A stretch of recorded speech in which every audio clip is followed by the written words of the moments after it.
Hi guys, I'm Jake, and we're going to be doing something just a little bit different today. So right now, I'm going to name the best players at each position, including special teams as well. So thanks for this idea, I had a lot of fun making it, and I can't wait to make more later on. So without further ado, let's get started to the video. The best quarterback ever is Tom Brady.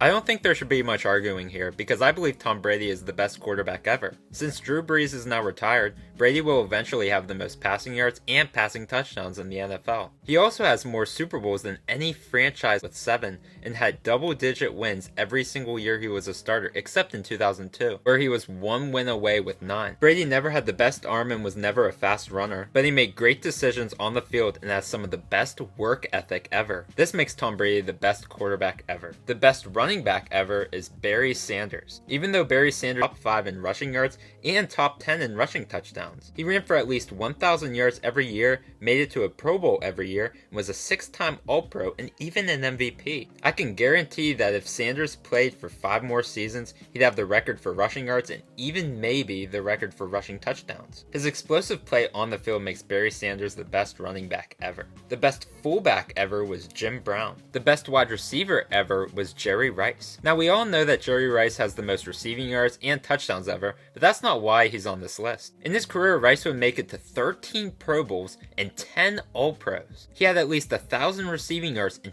14 seasons, including when he was 40 on the Raiders, where he would also earn a Pro Bowl. Rice wasn't only dominant in his prime, but he played at a high level when he was even 40 years old. The amount of years Rice was considered one of the best makes him the best receiver of all time. The best tight end ever was Tony Gonzalez. There are so many guys in consideration here, but I'm going to go with Tony Gonzalez. Gonzalez made it to 14 Pro Bowls and was a 6-time All-Pro. He also has the most receiving yards for a tight end and is second in tight end receiving touchdowns. He also had at least 100 targets every year except 2, and was always a go-to for his quarterbacks. Because of his reliability and his success for a long period of time, Tony Gonzalez is the best tight end ever. The best offensive tackle ever was Anthony Munoz. Anthony Munoz retired at a relative young age at 34, but I believe he's the best offensive tackle to do it. Munoz made it to 11 Pro Bowls and was a 9-time All-Pro. He also is the most valuable offensive lineman ever according to Pro Football Reference's approximate value system. Looking at the impact Munoz made and his dominance on the field,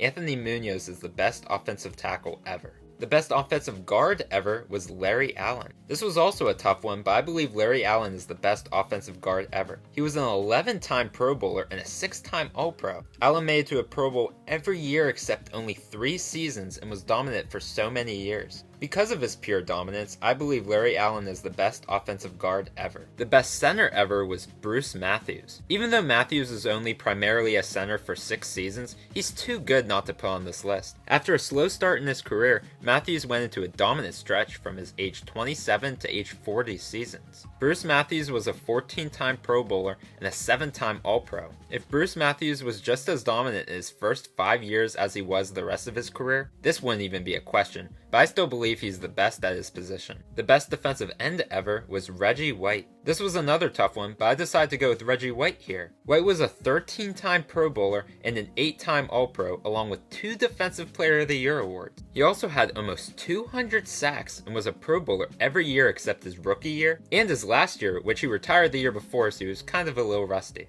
He also was one of the first big money free agents in the NFL's first free agency ever, which is pretty cool. So no doubt I believe Reggie White is the best defensive end ever. The best defensive tackle ever is Alan Page. I believe that Aaron Donald will be here if he has a couple more elite years, but for right now I have to put Page here. Page was a 9-time Pro Bowler and a 6-time All-Pro. He even won an MVP and a Defensive Player of the Year award. In his career, Page had 173 sacks and even blocked 28 kicks. Now I'd imagine blocking kicks were more common when he played, but that's still very impressive. Right now, I feel Alan Page is the best defensive tackle ever. The best outside linebacker is Lawrence Taylor. Even though he didn't have as long of a career as some of the other guys, I feel Taylor is the best at his position. Taylor was a 10-time Pro Bowler and an 8-time All-Pro. He also won an MVP, a Defensive Rookie of the Year award, and 3 Defensive Player of the Year awards. Taylor had 132.5 sacks and even 9 interceptions, which is really impressive for a pass rushing linebacker. With all this being said, Lawrence Taylor is the best outside linebacker ever. The best inside linebacker ever was Ray Lewis. I was torn between Ray Lewis and Jack Lambert here, but I have to go with Lewis because of how long he was dominant for. Ray Lewis was a 13-time Pro Bowler and a 7-time All-Pro to go with 2 Defensive Player of the Year awards. He also has over 2,000 tackles,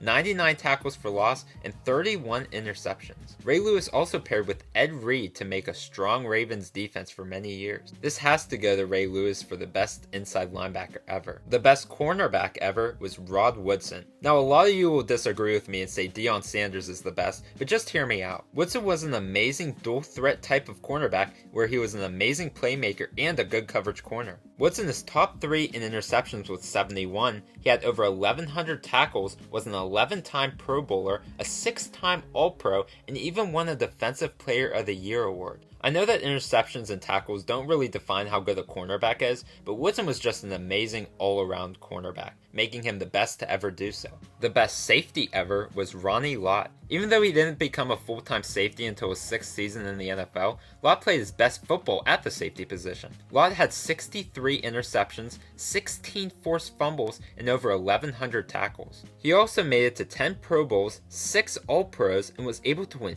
4 Super Bowls. Ronnie Lott was amazing for so many years, making him the best safety ever. The best kicker ever was Justin Tucker. This may catch a lot of you guys by surprise, but I think Justin Tucker is the best kicker ever. Tucker has a 90.7 field goal percentage and only missed 4 PATs, and he hadn't missed an extra point until they moved the distance of where you needed an extra point back. Tucker was also a 4-time Pro Bowler and a 4-time All-Pro. Because of his reliability and his stability as a kicker, Justin Tucker is the best kicker ever. The best punter ever was Shane Lechler. Lechler was great for a long time, and while Johnny Hekker has a chance to make it here, I believe Lechler is the best punter ever. The former 5th-round pick made to 7 Pro Bowls and 6 All-Pros. Lechler also led the league in punt yards 3 times and yards per punt 5 times. Even though those numbers don't always matter how good you are as a punter, Lechler had an amazing leg and is the best punter ever. The best kick and punt returner ever was Devin Hester. Even though Devin Hester didn't return as many kicks and punts as other guys, Hester is the best out of all of them. Hester is a 3-time All-Pro and a 4-time Pro Bowler to go along with 14 punt returns for touchdowns and 5 kicks returned for touchdowns. Hester even returned a kick for a touchdown in the playoffs, which is pretty cool. With all this being said, I believe Devin Hester is the best kick and punt returner ever. So thank you guys so much for watching. I hope you enjoyed that video. Now I know, I'm not always right in everything. This is just my opinion. If there's anything that you think should be different, just let me know in the comments. We all have opinions. Honestly, if you really want to, you could say like Mark Sanchez is the best ever because of how good he was in the playoffs. We never really know. This is all opinion based. And also, I think someone told me to keep my earbuds tucked in my shirt, but unfortunately this isn't